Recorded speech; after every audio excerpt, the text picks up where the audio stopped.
শুভ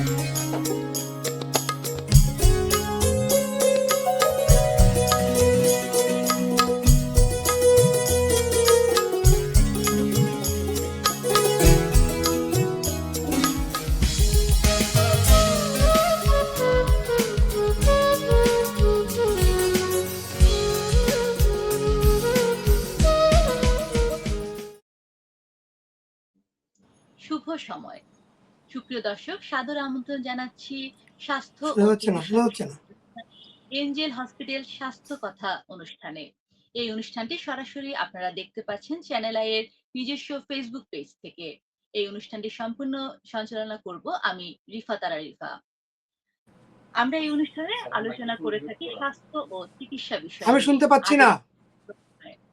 আমরা আজকে আলোচনা করব নাকের অ্যালার্জি চিকিৎসা নিয়ন্ত্রণে সম্ভব, ভয় নয়, এই বিষয়টি নিয়ে। আমাদের সাথে এই বিষয়টি নিয়ে আলোচনা করার জন্য ব্যাক স্টেজে ডাক্তার নুরুল হুদা নাইম, নাক কান ও হেড নেক বিশেষজ্ঞ, laser surgeon, Sylhet MAG Osmani medical college ও হাসপাতাল। তারকে ব্যাকগ্রাউন্ড থেকে সামনে আনার জন্য অনুরোধ।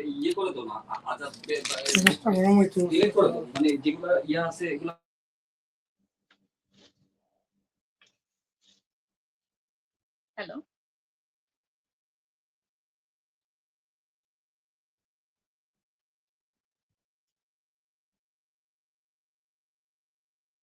যেহেতু আপনারা আমাদেরকে চ্যানেল আই এর নিজস্ব ফেসবুক পেজ থেকে দেখতে পাচ্ছেন, নেটওয়ার্ক জনিত সমস্যার কারণে স্যারকে আমরা এখনো যুক্ত করতে পারছি না। আমরা কিছুক্ষণের মধ্যেই স্যারকে আবার যুক্ত করব। আপনারা কিন্তু চাইলে আমাদেরকে ফেসবুক পেজের মাধ্যমে আপনাদের যদি নাক কান গলা সম্পর্কিত কোনো সমস্যা থাকে সেই ক্ষেত্রে আমাদেরকে প্রশ্ন করতে পারেন। আমরা আপনাদের সেই প্রশ্নগুলো, যেহেতু স্যারকে আমরা সরাসরি পাচ্ছি লাইভে, সেই ক্ষেত্রে কিন্তু আপনাদের কাছ থেকে, স্যারের কাছ থেকে উত্তরগুলো জেনে আপনাদেরকে জানাতে পারবো খুব সহজেই। তো আপনারা যারা যেখান থেকে দেখছেন তারা বেশি করে এই বিষয়গুলো শেয়ার করে দিবেন চ্যানেল আই এর এই ফেসবুক পেজটি। তাহলে আমাদের এই তথ্যমূলক প্রোগ্রামটি আপনারা সবাই যে কোনো জায়গা থেকে দেখতে পারবেন যে কোনো সময়। এবং আজকে যে বিষয়টি আমরা আলোচনা করব সেটা নিয়ে আবারও বলছি, নাকের অ্যালার্জি চিকিৎসা নিয়ন্ত্রণ সম্ভব, ভয় পাওয়ার কিছু নয়। মানে নাকে যদি অ্যালার্জি হয়, যেমন আমাদের সর্দি কাশি এরকম সমস্যা অনেক সময় হয়ে থাকে, তো এই জিনিসটা আসলে আমাদের নিজস্ব কেয়ারের মাধ্যমে আমরা এটাতে ভয় না পেয়ে, এটা যে একটা অ্যালার্জি, এটা কিভাবে নিয়ন্ত্রণ করবো সেই বিষয়টি আসলে স্যারের কাছ থেকে জানবো। স্যারকে কি আমরা যুক্ত করতে পারবো?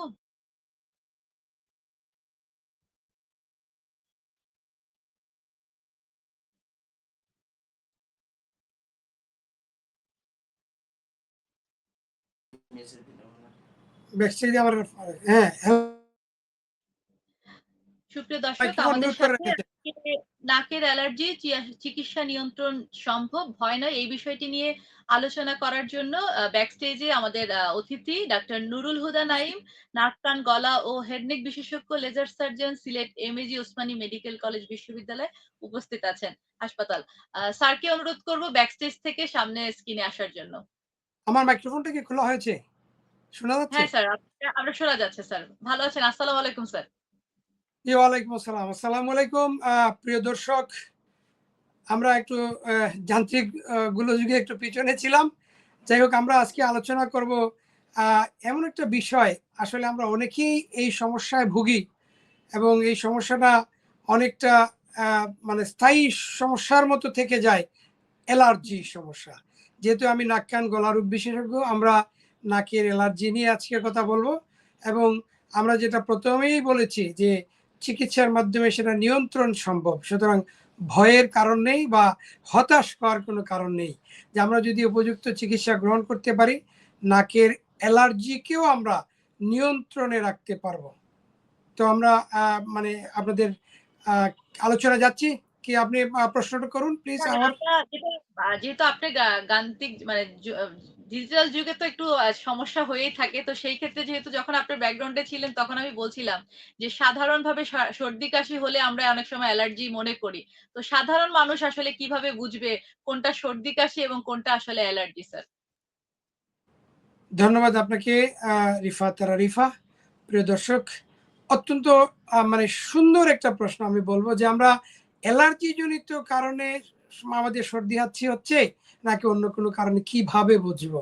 তো সাধারণত এই সর্দি হাঁচি বা কাশি যেগুলা মানে আমাদের ফ্লু অথবা ভাইরাস জনিত কারণে হয়, সেগুলোর সাথে জ্বর থাকে অনেক সময়, এবং এটা 7 থেকে 10 দিনের মধ্যে কিন্তু এই ভাইরাস বা ফ্লুটা ভালো হয়ে যায়, আমরা চিকিৎসা করি বা না করি। তো এই ক্ষেত্রে অ্যালার্জি জনিত হাঁচি বা সর্দি যেটাকে আমরা বলবো যে এটা হয়েছে কেমনে বুঝবেন, অর্থাৎ বারবার হাঁচি হতে থাকবে, এটা রিপিটেড হাঁচি হয়, এবং এটা এমন যে অনেকে মানে দম নেওয়ার সময় পান না, অর্থাৎ একটার পর একটা আসতেই থাকে। কারো কারো ক্ষেত্রে বিগরাস আমাদের কাছে প্রায় রুগী আসেন, ওনারা বলেন যে আমার 100টার উপরেও অনেক সময় হাঁচি হয়। কারো কারো একটু কম থাকলে 10, 12টা, 15টা এরকম হাঁচি হয়, অর্থাৎ বারবার হাঁচি হওয়া। এবং এটার সাথে সবচেয়ে ইম্পর্টেন্ট যেটা আমাদের ফ্লুর থেকে ডিফারেন্স, জ্বর থাকবে না, এখানে জ্বর থাকবে না, এবং চুলকানি থাকবে নাকে, চোখে, গলায়, এমনকি শরীরও এই চুলকানি ব্যাপারটা এই আমাদের অ্যালার্জি জনিত যে সর্দি হাঁচি সেটার সাথে থাকবে। এবং এটা অ্যালার্জিটা আমরা যদি অ্যালার্জেনের সংস্পর্শে যাই, অর্থাৎ এরকম একটা পরিবেশগত কারণেও কিন্তু আমাদের এই সর্দি হাঁচি কাশি হয়। তো সুতরাং অ্যালার্জিটা হচ্ছে, আমরা যদি এটাকে মানে সায়েন্টিফিকভাবে ব্যাখ্যা করার আগে আমরা যদি একটু লেমেন ভাষায় বলি যে অ্যালার্জিটা হচ্ছে এরকম যে আমাদের শরীরের কোষের মধ্যে এক ধরনের রিসিপ্টর থাকে, ওখানে যে যে বস্তুটা বা যে খাবারটা, যে সুগন্ধিটা আমাদের জন্য অর্থাৎ অ্যালার্জির কারণ, অর্থাৎ অ্যালার্জেন আমরা বলি, তার সংস্পর্শে যখন আমাদের শরীরের ওই রিসিপ্টরগুলো যায়, তার এগেনস্টে তখন তারা অ্যান্টিবডি তৈরি করে। এবং এখানে তখন কি হয় যে বিকরাস একটা হাঁচি দিতে হয়। আমরা যদি আরো সহজ করে বলতে চাই, সেটা হচ্ছে আমরা কিন্তু প্রায়ই আমাদের বাসা বাড়িতে অনেকের কুকুর পালি। তো কুকুরটা কি করে? কুকুরটা হচ্ছে যে আমরা যখন স্বাভাবিক বা বাসার মানুষজন যাওয়া আসা করেন তখন কিন্তু সে কোনো শাউটিং করে না, বার্কিং করে না। কিন্তু অপরিচিত কেউ গেলে, অর্থাৎ এটাকে আমরা বলবো অ্যালার্জেন। অ্যালার্জেন অর্থাৎ কুকুরের জন্য এটা অ্যালার্জেন, সে বুঝে ফেলে যে উনি অপরিচিত, এবং তখন সে বিগরাস শাউটিং শুরু করে। তো আমাদের বডিটাও কিন্তু এরকম, এটা একটা বডির প্রতিরক্ষা বা ইমিউন সিস্টেমের একটা কাজ। অর্থাৎ অ্যালার্জেনটা যখন বডির সংস্পর্শে আসে আমাদের, তখন এটা রিয়াকশন করে আমাদের বডি, এটা হাতছি দিয়ে আমরা ওটাকে আর গ্রহণ করতে চাই না, তাকে বের করে দিতে চাই। তো আসলে এই অ্যালার্জেনটা হচ্ছে আমাদের মেইন বিষয়, যেটা শরীর গ্রহণ করে না, এবং এটা হচ্ছে আমাদের ইমিউনিটির একটা অংশ। তো প্রিয় দর্শক, আপনি অ্যালার্জিজনিত কারণে সর্দি হাঁচিতে ভুগছেন নাকি ভাইরাস জনিত কারণে ভুগছেন, সেটা নিশ্চয়ই বুঝতে পারবেন যে জ্বর থাকবে না, হাঁচি হয়তো অত বেশি হবে না আপনার ভাইরাস জনিত বা ফ্লু জনিত কারণে যেটা, এবং এটা 7 থেকে 10 দিনের মধ্যে ভালো হয়ে যাবে। কিন্তু অ্যালার্জির হাঁচিটা নির্মূল করা যাবে না, এটা মানে কয়েক গুণ বেশি হাঁচি হবে, সাথে চুলকানো থাকবে বিভিন্ন জায়গায়, এবং জ্বর থাকবে না। ধন্যবাদ সবাইকে। ধন্যবাদ ডাক্তার নুরুল হুদা নাইম স্যারকে। স্যার খুব সুন্দর করে আমাদেরকে বুঝিয়ে দিলেন যে অ্যালার্জি কোনটা আর নরমাল সর্দি কাশি কোনটা আসলে। স্যার আমরা অনেক সময় জেনে থাকি যে ধুলাবালি থেকে আমাদের বেশি হাঁচি বা অ্যালার্জিটা হয়ে থাকে। তো সেই ক্ষেত্রে আসলে ধুলাবালি ছাড়া আর কি, কি কারণে আসলে হয়ে থাকে সাধারণত? অনেক সময় অনেকে বলে যে এটা কি বংশগত কিনা? যেমন ধরেন অনেকে কন্টিনিউয়াস এই যে হাঁচি দিতে থাকে, তখন পরিবারের অনেকে তাকে একটু ব্যঙ্গাত্মক করেই বলে যে তোমার কি এটা মানে সৈয়দ বংশের থেকে নিয়ে আসলে কিনা এই অসুখটা। তো এই জিনিসটা আসলে স্যার কিভাবে দেখেন? বা এটা আসলে কি বংশগত রোগ? সৈয়দ বংশের কি হাঁচি ছিল নাকি? যাই হোক, তো সেটা হলো বেসিক্যালি অ্যালার্জিটা ধুলাবালি তো আছেই। ধুলাবালি, তারপরে ধোঁয়া বা মানে মাইট, যেগুলো ছত্রাক, ফাঙ্গাস, এগুলো থেকে কিন্তু আমাদের এই অ্যালার্জি বা হাঁচি যেটা হয় নাকের, সেটা হইতে পারে, এবং এটা অবশ্যই বংশগত একটা প্রভাব তার আছে, পরিবেশগত প্রভাবও তার আছে। সুতরাং আমরা যারা অ্যালার্জিতে ভুগেন, আমরা যদি ইতিহাস নিয়ে থাকি তাহলে দেখা যায় যে ওনার বাবা মা বা কারো এরকম একটা সমস্যা ছিল। সুতরাং এটা বংশগত একটা ধারাবাহিকতা আছে। এবং আমরা যেটা বলে থাকি এই যে নাকের অ্যালার্জি বা সর্দি বা হাঁচি যেটা, সেই ক্ষেত্রে তখন পরবর্তীতে সাইনোসাইটিস হয়, এটা কিন্তু রিভার্স টু দ্য এই sinusitis. Smartness, reverse to the smartness. অর্থাৎ আপনি বিশাল একটা মজলিসে বসে আছেন, হঠাৎ করে আপনার বিবেরা ছাচ্ছি শুরু হয়ে গেল, আশেপাশের মানুষজন আপনাকে খুব ভালো দৃষ্টিতে দেখবে না এবং সে হয়তো আপনার কাছ থেকে উঠেও চলে যেতে পারে। সুতরাং এটা একটা খুবই মানে ডিসগাস্টিং ব্যাপার। আমরা জানবো আজকে যে কিভাবে আমরা এই অ্যালার্জিটাকে নিয়ন্ত্রণ করতে পারবো। সুতরাং প্রিয় দর্শক, আপনারা আপনাদের সাথে থাকুন। আমরা পরবর্তীতে এই নিয়ন্ত্রণ কারক হিসেবে আমরা কি কি ব্যবহার করতে পারি, আমাদের কি কি অভ্যাসের মাধ্যমে আমরা নিয়ন্ত্রণ করতে পারি, সেটা নিয়ে আমরা বিস্তারিত আলোচনা করব। ধন্যবাদ আপনাকে। ধন্যবাদ ডাক্তার নুরুল হুদা নাইম স্যার, আপনি সুন্দর করে আমাদেরকে সবকিছুর উত্তর দিচ্ছেন। আর যারা আমাদেরকে চ্যানেল আই এর পেজ থেকে দেখছেন, এনজেল হসপিটাল স্বাস্থ্য কথা অনুষ্ঠানটি, তারা কিন্তু চাইলে সরাসরি আপনারা আমাদেরকে প্রশ্ন করতে পারেন কমেন্টস এর মাধ্যমে। আপনারা ডাক্তার নুরুল হুদা নাইম স্যারকে সরাসরি পেয়ে যাবেন এবং আমরা আপনাদের কমেন্টস নিয়ে স্যারের কাছ থেকে উত্তরগুলো আপনাদেরকে জানিয়ে দেওয়ার চেষ্টা করব। স্যার, একটা জিনিস যেহেতু বলছিলাম যে এটা বংশগত কিনা, এখন যেহেতু ঋতু পরিবর্তন হচ্ছে, এই কিছুদিন আগে প্রচন্ড গরম ছিল, এখন আবার একটু একটু বৃষ্টি ভাব হচ্ছে, কখনো আবার ধুলাবালি উঠছে। তো সেই ক্ষেত্রে ঋতু পরিবর্তন কি অ্যালার্জির ক্ষেত্রে দায়ী কিনা স্যার?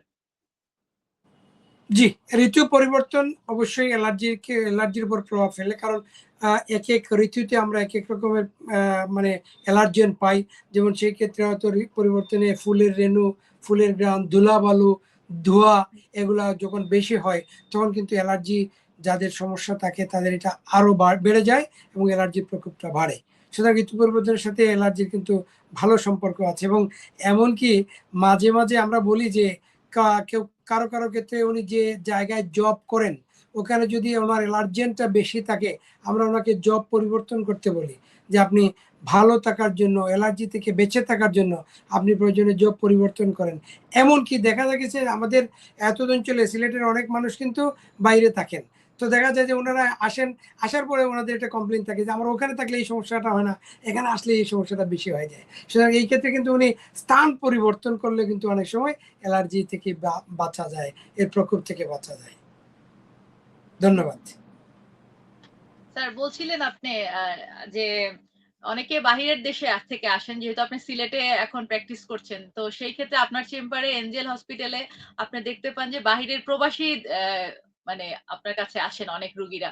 তো সেই ক্ষেত্রে যে এই যে আবহাওয়া পরিবর্তন করলেই হচ্ছে আমাদের হচ্ছে এই অ্যালার্জি থেকে আমরা ধরেন রক্ষা পেতে পারি, এটা আমরা জানতে পারলাম।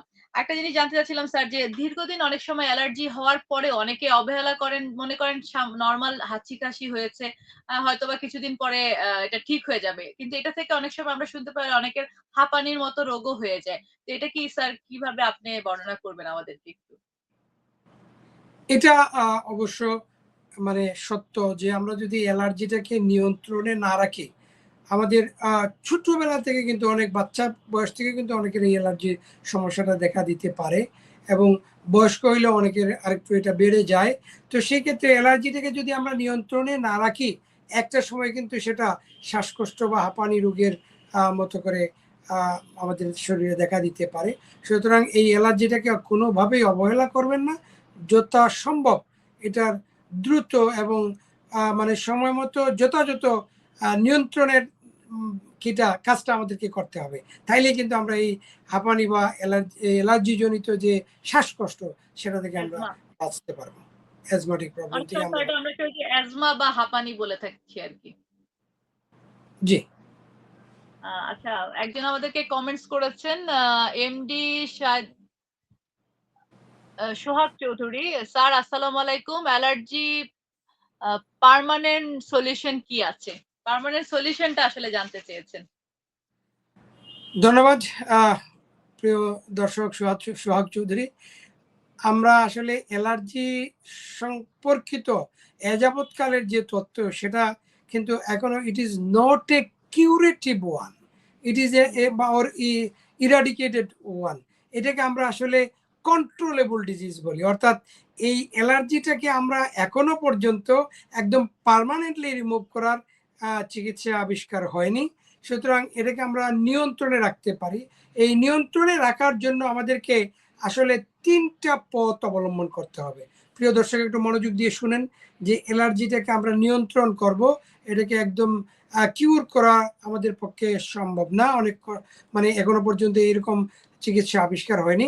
তাহলে আমরা 3টা পথ অবলম্বন করব যেভাবে আমরা অ্যালার্জিটাকে আমাদের নিয়ন্ত্রণে নিতে পারবো। তাহলে প্রথম যেটা হচ্ছে, আমরা জানলাম ইতিমধ্যে যে অ্যালার্জেনের সংস্পর্শে যখন আমাদের শরীর আসে তখন কিন্তু আমরা এটার বহিঃপ্রকাশটা বেশি ঘটে। সুতরাং আমরা অ্যালার্জিটাকে অ্যাভয়েডেন্স করব, অর্থাৎ অ্যাভয়েড করা, এড়িয়ে চলাটা হচ্ছে আমাদের প্রথম কাজ। যে অ্যালার্জি যেটাতে বাড়ে সেটা আমরা প্রথমে অ্যাভয়েড করব। তাহলে 1 নম্বর কাজ হচ্ছে আমাদের অ্যাভয়েডেন্স।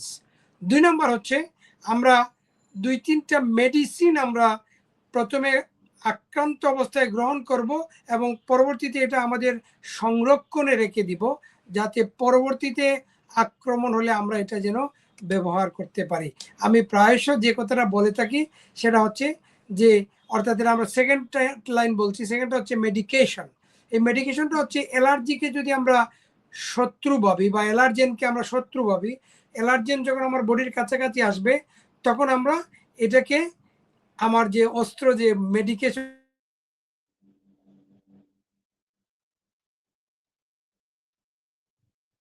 দর্শক, আমরা স্যারের কাছ থেকে শুনছিলাম কিভাবে অ্যালার্জি থেকে আমরা নিরাময় করে সুস্থভাবে সুন্দরভাবে থাকতে পারি।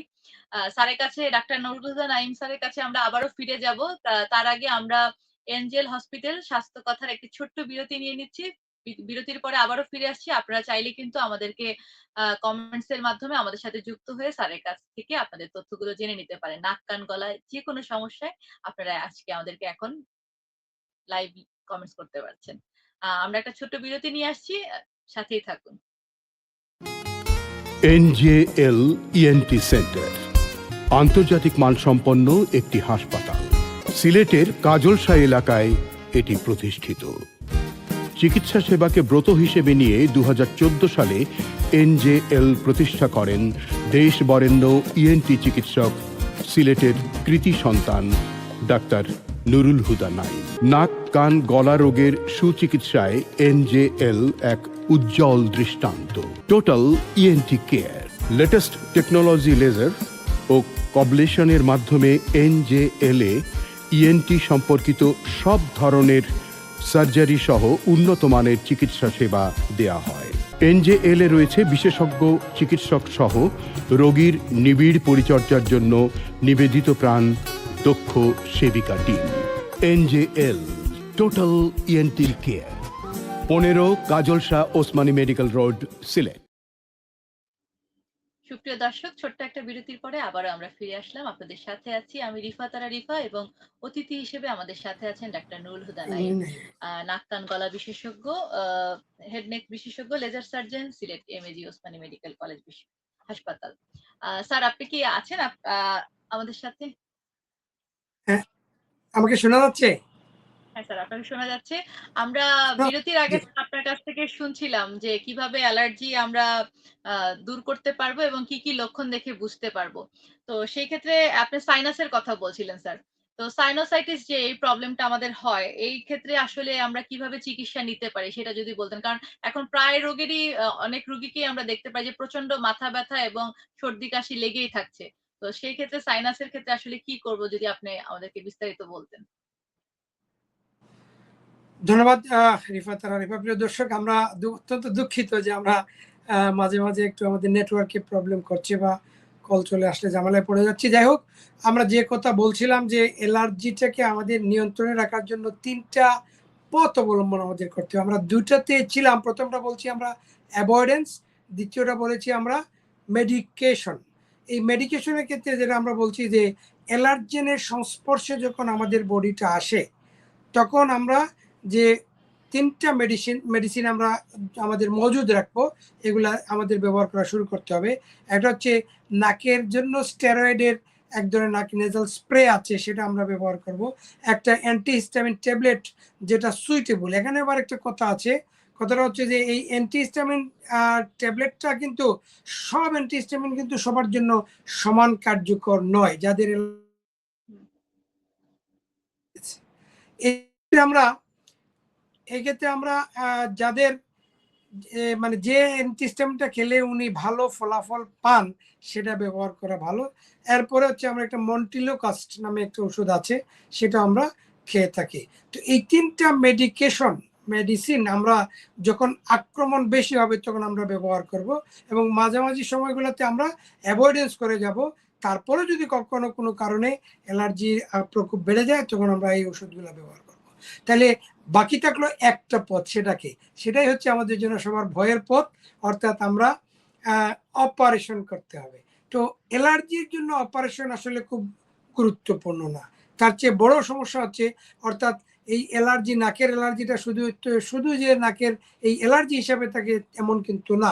সেই ক্ষেত্রে আমাদের নাকের হাড় বাঁকা থাকে, নাকের যে আমাদের টার্মিনেট, যেগুলোকে আমরা অনেক সময় নাকের গুটি বলি বা কোনো কোনো অঞ্চলে পেঁয়াজি বলে থাকে, অর্থাৎ এগুলো অনেক বড় হয়ে যায়, এবং এগুলো বড় এবং অনেকটা সাদা দেখার কারণে আমরা অনেকেই হয়তো এটাকে পলিপ হিসাবে ভ্রান্ত একটা ধারণা করে থাকেন। সুতরাং এই নাকের যে ভিতরের যে টার্বিনেটস বা গুটিগুলা অনেক বড় হয়ে যায়, নাকের হাড় বাঁকা থাকে, নাক বন্ধ থাকে, নাকের যে ড্রেনেজ সিস্টেমটা আছে নাকের ভিতরে, আল্লাহ তাআলা যে ন্যাচারাল ড্রেনেজ সিস্টেম আমাদেরকে দিয়ে দিয়েছেন, এই ন্যাচারাল ড্রেনেজ সিস্টেমটা এই ক্ষেত্রে ড্রেনেজটা কম হয়। সুতরাং আমাদের সাইনোসাইটিস হয়, মাথা ব্যথা হয়, এবং কোনো কোনো ক্ষেত্রে নাকে পলিপও হয়। তো সুতরাং এই ক্ষেত্রে যার নাক বন্ধ থাকে, অ্যালার্জিজনিত কারণে ওনার হাঁচিও বেশি হয়, চুলকানিও আছে, আবার নাক বন্ধও থাকে, আমরা অ্যাভয়েডেন্স করলাম, মেডিকেশন করেও খুব ভালো ফলাফল পাচ্ছি না, সেই ক্ষেত্রে এই নাকটাকে খুলে দেওয়ার জন্য আমরা নাকের বাঁকা হাড়টাকে আমরা সোজা করে দেই, বাঁকা হাড়টাকে আমরা সোজা করে দেই, এবং নাকের ভিতরে যে গুটিগুলো আছে ফোলা ছিল, বড় বড় হয়ে গিয়েছিল, সেগুলোকে আমরা মেশিন দিয়ে হিট দিয়ে ওগুলাকে ছোট করে দেওয়া হয়। সুতরাং অর্থাৎ নেজাল এয়ারওয়েটাকে আমরা খুলে দেই, এবং এই নাকের এয়ারওয়ে খুলে দেওয়ার মানে হচ্ছে, অর্থাৎ এই ফাংশনাল করে দেওয়া, এটা হচ্ছে খুব জরুরি। কেননা নাকের ভিতরে কিন্তু আমাদের যে এয়ার কন্ডিশনিং ফাংশনটা রয়েছে, অর্থাৎ আমরা যখন নাক দিয়ে বাতাসটা নিচ্ছি, আমাদের ফুসফুসে যে বাতাসটা যাবে, সেই বাতাসটা কিন্তু নাকে ওটা পিউরিফাই হয়, হিউমিডিফাই হয়, এবং ফিল্ট্রেশন হয়, অর্থাৎ এয়ার কন্ডিশনিং ফাংশনটা করে, ঠান্ডা বাতাসকে গরম করে, গরমকে ঠান্ডা করে বডি টেম্পারেচারের সাথে মিলে, অর্থাৎ আমরা আরও সহজভাবে বলি যে নাকের ভিতর দিয়ে যখন বাতাসটা ফুসফুসে যায়, সেই ক্ষেত্রে কিন্তু তখন অর্থাৎ ইমিগ্রেশন পাস করে যেতে হয়। সুতরাং এই সমস্যা যাদের আছে, নাক বন্ধ, উনি নাক দিয়ে বাতাস নিতেই পারেন না, মুখ দিয়ে নিতে হয়, সেই ক্ষেত্রে কিন্তু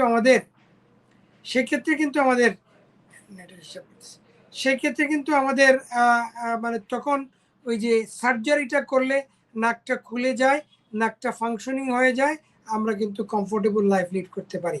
এই নাক বন্ধ থাকার কারণে মুখ দিয়ে শ্বাস নিলে আরও একটা প্রবলেম হয়, সেটা একটু আমরা যদি আলোচনা করি, যে আমরা এয়ারটা আমরা নিলাম মুখ দিয়ে, অর্থাৎ এটার সাথে জীবাণু গেল, ঠান্ডা গেল, ধুলাবালি গেল, এবং ভাইরাস ব্যাকটেরিয়া সব গিয়ে গলার মধ্যে তখন একটা ইরিটেশন হয়, তখন কিন্তু একটা খুসখুসানি থাকে, গলার মধ্যে ইরিটেশন হয়, অনেকেই হাউকিং করেন, গলাটাকে পরিষ্কার করার চেষ্টা করেন, বারবার রিপিটেডলি এটা করতে থাকেন। এটাও কিন্তু আমাদের জনসমক্ষে করতে গেলে মানুষজন খুব ভালো দৃষ্টিতে দেখে না।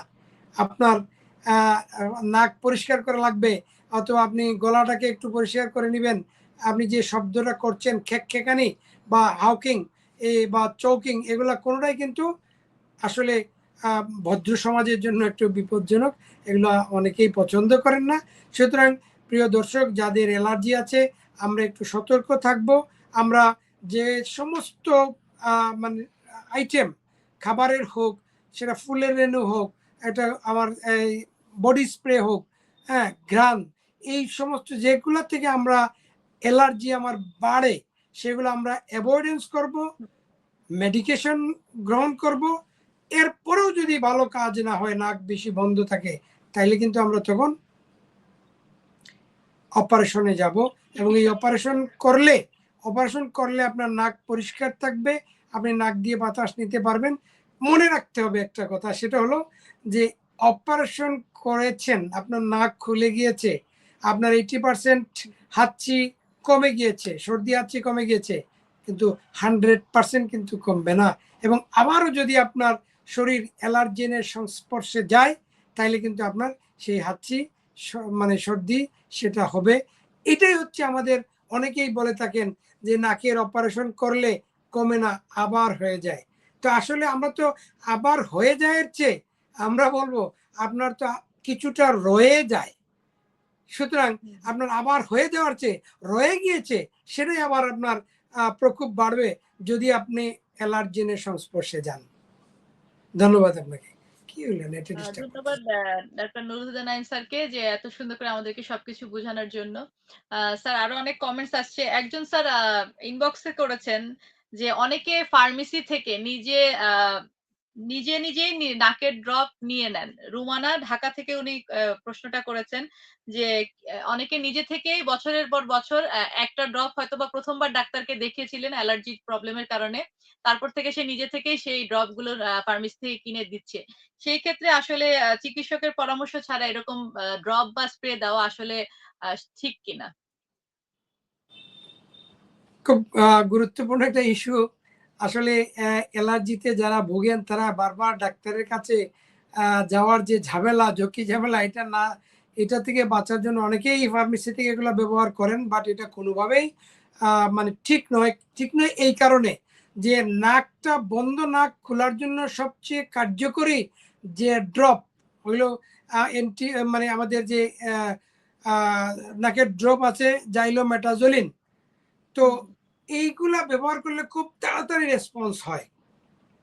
অক্সিমেটাজোলিন বা জাইলোমেটাজোলিন এই ড্রপগুলো যদি আমরা নাকে দেই তাহলে এগুলো কিন্তু প্রম্পট অ্যাকশন করে, 1 মিনিটের মধ্যে নাকটা খুলে যায়, একটা আরাম লাগা বা ভালো লাগা ফিল হয়। কিন্তু এটার একটা বিপজ্জনক যে বিষয়টা আছে সেটা হচ্ছে লং টাইম ধরে যদি কেউ এটা ইউজ করেন তাহলে তার ক্ষেত্রে এটা হচ্ছে রিবাউন্ড কনজেশন, অথবা আমরা বইটাকে বলি রাইনাইটিস মেডিকামেন্টোসা। অর্থাৎ এই ঔষধ ব্যবহার করার কারণে সে রিভার্স অ্যাকশন করবে। বেশি দিন ব্যবহার করলে সে তখন নাকের কনজেশনটা কমানোর পরিবর্তে আরো বাড়িয়ে দেয়। সুতরাং এটা দীর্ঘদিন ব্যবহার করা যাবে না। খুব শর্ট টাইমের জন্য হয়তো আপনি ব্যবহার করতে পারেন, এবং অবশ্যই ঔষধ ডাক্তারের পরামর্শ মতো নেওয়া ভালো, কারণ প্রত্যেক ওষুধেরই একটা সাইড ইফেক্ট আছে। সুতরাং আমরা এক ঔষধ একটার কারণে ব্যবহার করে আরেকজন সেমটাই আবার ব্যবহার করবেন, এরকম বারবার ব্যবহার করলে ওষুধ নিজেই তখন ওই রোগের কারণ হয়ে দাঁড়ায় বা অন্য কোনো রোগের কারণ হয়ে দাঁড়ায়। ধন্যবাদ আপনাকে। স্যার আরেকজন রোগী আপনাকে প্রশ্ন করেছেন সুনামগঞ্জ থেকে, খাবারের অ্যালার্জির কারণে কি কোনো সময় নাকে সমস্যা হয় কিনা? খাবারের অ্যালার্জির কারণে অবশ্যই হয়, অবশ্যই। এবং আমরা যাদেরকে অ্যালার্জির ট্রিটমেন্ট দিয়ে থাকি তাদেরকে গদ পাতা কিছু জিনিস একদম না করে দিই যে এটা খাওয়া যাবে না, এটা কি করা যাবে না। কিন্তু তখন রোগীরা অনেক সময় বিরক্ত হন যে তাহলে আমি করবোটা কি, খাবোটা কি? কারণ আমি ইলিশ মাছ, চিংড়ি মাছ, গরুর মাংস, হাঁসের ডিম, খাসির মাংস সব অ্যালার্জি। তো বেসিক কথা এখানে একটা আসার কথা হচ্ছে যে অ্যালার্জিতে যারা ভোগেন প্রিয় ভাই ও বোনেরা, আপনাদের প্রত্যেকজনের জন্য কিন্তু সবটা খাবার হয়তোবা অ্যালার্জেন না। অর্থাৎ কারো চিংড়িতে থাকলে গরুতে নাই, গরুতে থাকলে ইলিশে নাই, এইরকম, বা খাসিতে নাই। তো এরকম স্পেসিফিক কয়েকটা খাবার এক একজনের জন্য হয়তো অ্যালার্জির কারণ হতে পারে। সুতরাং এটা আমরা নিজেরা কিছু খাওয়া দাওয়া করে সর্ট আউট করতে পারবো। এবং আরেকটা হচ্ছে যে আমরা কিছু কিছু পরীক্ষাও আছে, অনেকগুলা অ্যালার্জেন নিয়ে আমরা পরীক্ষা করে ওনার কোন কোনটাতে অ্যালার্জি আছে সেটা আমরা হয়তো বের করতে পারি। এবং তখন কিন্তু একটা সুবিধা হচ্ছে যে আমরা এই ক্ষেত্রে ভ্যাকসিন দিতে পারি, ইমিউনো থেরাপি যেটা, অর্থাৎ আমরা অ্যালার্জি ভ্যাকসিন নিতে পারি, সেটা একটু লং টাইমের জন্য কাজ করে। সেই ক্ষেত্রে আমাদের যে মেডিকেশনের যে কথাটা বলছি আমরা, সেই মেডিকেশন থেকে আমাদেরকে কিছুটা সহযোগিতা করতে পারে, যে আমরা সব সময় মেডিকেশন বা মেডিসিন না নিলেও আমাদের ভ্যাকসিনের কারণে আমরা দীর্ঘ সময় অ্যালার্জি থেকে একটু মুক্ত থাকতে পারবো। ধন্যবাদ আপনাকে। আশা করি সুপ্রিয় দর্শক যে যেখান থেকে প্রশ্ন করছেন আপনারা আপনাদের উত্তরগুলো পেয়েছেন। আমাদের সাথে অতিথি হিসেবে আছেন বরাবরের মতো doctor Nurul Huda Naim sir. Sir আমরা আজকে আবারও গত পর্বের মতো এবার পর্ব 19 চলছে আমাদের। আজকেও আমরা ঝটপট কোশ্চেনে যাব যাতে এক কথায় সবাই কিছু জানতে পারে সহজে এই নাকের অ্যালার্জি সম্পর্কে। স্যার আপনাকে আমি প্রশ্ন করছি, সবচেয়ে বেশি সাধারণ কারণ কিসের কারণে অ্যালার্জি হয় আসলে?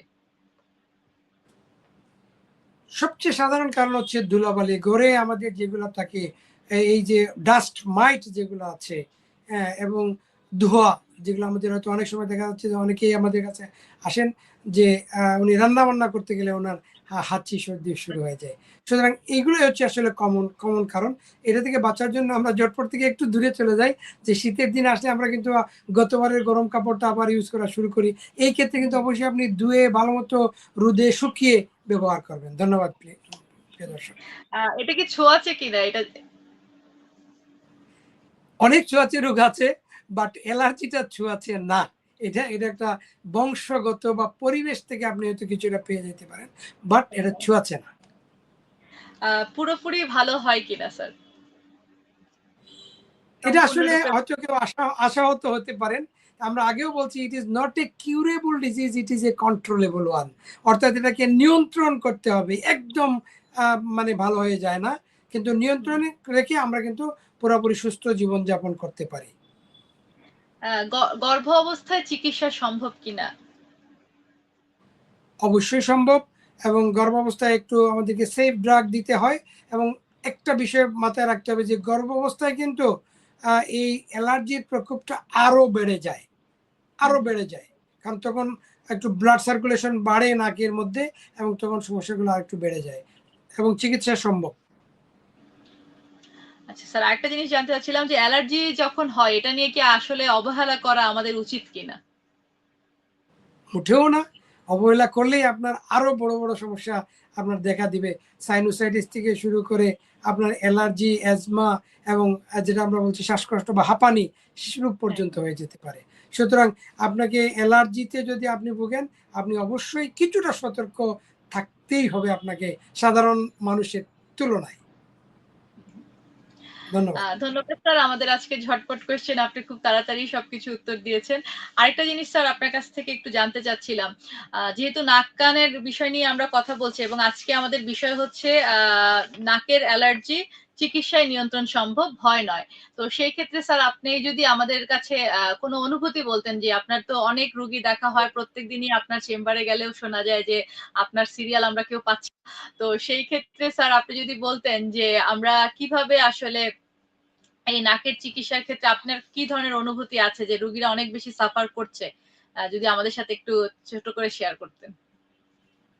সুপ্রিয় দর্শক, আমরা যে মোটামুটি প্রায় শেষ পর্যায়ের দিকে চলে এসেছি। আমরা যেটা বলতে চাই যে রোগ বালাই হচ্ছে আল্লাহর একটা নিয়ামত। তো সুতরাং আমার যেটা অনুভূতি আমি দেখেছি, যাদের অ্যালার্জি থাকে তারা কিন্তু নিজেরাই অনেক সতর্ক থাকেন, অনেক মানে এবং স্মার্ট মানুষজনই থাকেন। সুতরাং অ্যালার্জি যাদের আছে তারা আরো স্মার্ট হবেন। আপনি এটাকে নিয়ন্ত্রণে রাখবেন, এবং এই নিয়ন্ত্রণে রাখার জন্য আমরা যে তিনটা পদ্ধতি আমরা বলেছি, এই তিনটা পদ্ধতি মানে কারো ক্ষেত্রে একটাতেই অনেক সময় ভালো থাকবেন, যাদের মাইল্ড আছে, যাদের মডারেট আছে তাদের জন্য দুইটা লাগবে। অর্থাৎ আপনি সতর্কও থাকবেন, এবং পাশাপাশি আপনি মেডিকেশন প্রয়োজন অনুসারে ব্যবহার করবেন। আমরা এখানে মেডিকেশনে আরেকটা জিনিস অ্যাড করেছি, যেটা হচ্ছে যে আমরা মানে ইমিউনোথেরাপি বা অ্যালার্জির ভ্যাকসিন যেটা আছে, সেটা আমরা দিলে একটু লং টাইমের জন্য অ্যালার্জি থেকে আমরা বাঁচতে পারি। কিন্তু সবচেয়ে আমাদের যে বাজে অভিজ্ঞতা যেটা আমরা বলবো, সেটা হচ্ছে যে অ্যালার্জি জনিত কারণে সাইনোসাইটিস অথবা নাকের হাড় বাঁকা অথবা পলিপ হয়ে গিয়েছে, এরকম ক্ষেত্রে রোগীরা যখন আমাদের কাছে আসেন, চিকিৎসা ওনারা অনেকেই ধারণা করেন যে চিকিৎসা পরে উনি সম্পূর্ণ সুস্থ হয়ে গিয়েছেন, এবং তখন আর নিয়মকানুন মানেন না। অ্যালার্জি বা অ্যাভয়েড করা যেটা আছে সেটাতে উনি হয়তো অতটা গুরুত্ব দেন না। সেই ক্ষেত্রে দেখা যায় যে কিছুদিন পরে ওনার এই সমস্যাগুলো আবার দেখা দেয়। তখন অনেকেই হয়তো ভুল বুঝেন যে অপারেশন করে আমার কমে নাই, অথবা অপারেশন করলে নাকের সমস্যার সমাধান হয় না। তো এখানে আমরা একটা কথা যেটা বলতে চাই যে এটা আপনাকে আগের থেকে মেনে নিয়ে আসতে হবে যে আপনার অ্যালার্জি আছে এবং এই অ্যালার্জিটা একদম নির্মূল হবে না, এটাকে আমরা নিয়ন্ত্রণে রাখবো।